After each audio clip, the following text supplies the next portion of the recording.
Hello बच्चों, आइए इस प्रश्न को देखते हैं। पादप संरचनाओं के निम्नलिखित जोड़ों में से किस एक में गुणसूत्रों की संख्या अगुणित होती है? हमारे विकल्प हैं। विकल्प ए बीजांडकाय तथा प्रतिव्यासांत कोशिकाएं। विकल्प बी अंड केंद्रक तथा द्वितीयक केंद्रक। विकल्प सी गुरु बीजाणु मात्र कोशिका तथा प्रतिव्यासांत यानी एंटीपोडल कोशिकाएं। विकल्प डी है अंड कोशिका तथा प्रतिव्यासांत कोशिकाएं। आइए इस प्रश्न की मुख्य अवधारणा देखते हैं।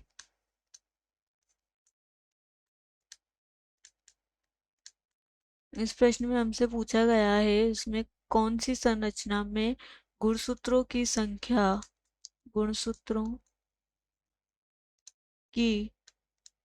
संख्या अगुणित होती है।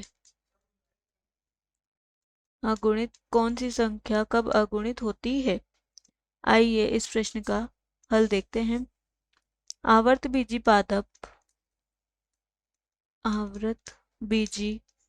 पादप या जो एंजियोस्पर्म पादप होते हैं, इनमें क्या होता है? इनमें जब एक एकल पराग मात्र कोशिका होती है, यानी कि पोलन मदर सेल होती है, वह सेल जो होती है द्विगुणित होती है, यानी कि हम लिखते हैं कि वह द्विगुणित यानी कि 2n होती है। इस पराग मात्र कोशिका में एक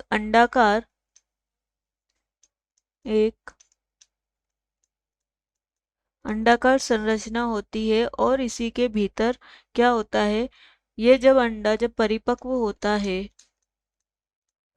होता है तो इसमें मियोसिस द्वारा या अर्धसूत्री विभाजन जब होता है तो इस एक पराग मात्र कोशिका में विभाजन से 4 परागकण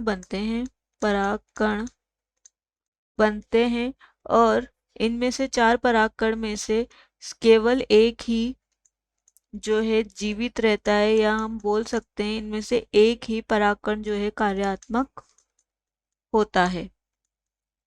बाकी के जो 3 होते हैं उनमें इनमें जो एक जो कार्यात्मक परागकण होता है, मेगास्पोर हम बोलते हैं। यहाँ पे परागकणों को हम यहाँ मेगास्पोर बोलते हैं।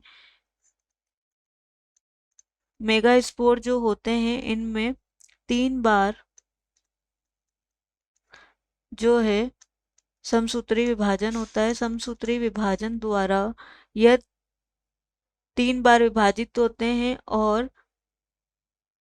7 सेल भ्रूण का निर्माण करते हैं। 7 कोशिकीय भ्रूण का निर्माण करते हैं, यानी कि ये जो हम बनाते हैं भ्रूण, इसमें ये 3 कोशिकाएं, ये 2 पोलर न्यूक्लियाई, ये 3 जो कोशिकाएं होती है यह हमारी एंटीपोडल सेल या प्रतिव्यासांत कोशिका होती है। और मध्य में जब ये 7 कोशिकीय भ्रूण का जब निर्माण होता है तो जो 8वां जब बनता है, 8वां इसमें जो न्यूक्लियाई मध्य में आ जाता है और एक पोलर न्यूक्लियाई का, या हम इसे बोलते हैं 2 पोलर न्यूक्लियाई का निर्माण करते हैं, जिसे ध्रुवीय नाभिक भी कहते हैं। यह भ्रूण के बीचों बीच स्थित होता है, इसलिए यह ध्रुवीय नाभिक कहलाता है। 3 एंटीपोडल सेल होती है, इसमें एक अंड कोशिका होती है और अंड कोशिका एक, और बाकी की ये 2 जो होती है यह होती है सहायक कोशिका जो कि 2 होती है। इस प्रकार हम बोल सकते हैं कि जो पादप संरचनाएं होती हैं उसमें जो है बीजांडकाय तथा प्रतिव्यसन कोशिकाओं में जो गुणसूत्रों की संख्या है वह अगुणित रहती है। अतः इस प्रश्न का सही विकल्प है विकल्प ए। अंड केंद्रक और द्वितीय केंद्रक में यह द्विगुणित होती है, तो यह गलत है। विकल्प सी गुरु बीजाणु मात्र कोशिका तथा प्रतिव्यसन कोशिका, यह भी गलत है। विकल्प डी भी इस प्रश्न का गलत विकल्प है। विकल्प ए इस प्रश्न का सही विकल्प है। आशा है कि आप इसे अच्छी तरह समझ गए होंगे। धन्यवाद।